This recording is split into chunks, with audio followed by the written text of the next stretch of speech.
To introduce a very special guest. She is Mutya like you, an empowered woman and the epitome of true beauty with a purpose. Please welcome ang isang tagigenyang minahal, pinusuan at talaga namang sinuportahan natin. Miss Universe Philippines Supranational 2025 is no other than Miss Katrina Legado.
Sobrang nakaka-amaze makita in person si Kat, no? At syempre, how are you today?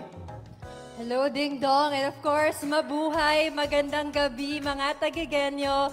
I'm so happy to be back here, Ding Dong. And of course, kasama ka. Dahil tayo ay, syempre, proud na proud to be tagigenyos. Wow, palakpakan naman natin si Miss Katrina Legado.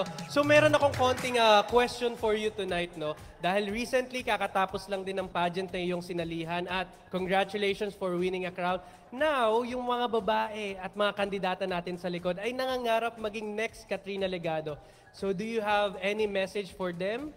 No, na ngayon ay talaga namang na-inspire sila being you here tonight. Thank you so much, Ding Dong, for that. And of course, standing here today feels so surreal dahil 7 years ago, kagaya nyo rin ako. I was on this very stage, a hopeful Mutya ng Taguig. And now, I return not just a daughter of Taguig, but as your Miss Supranational Philippines 2026.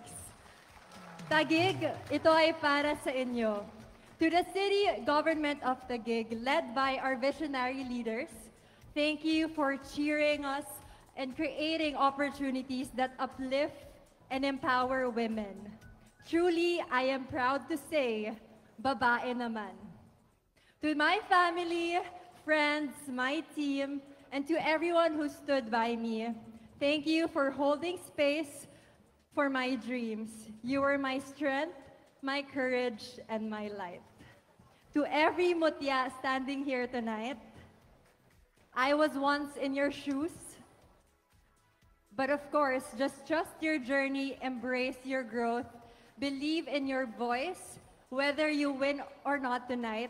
Know this, you are already becoming the woman that you are.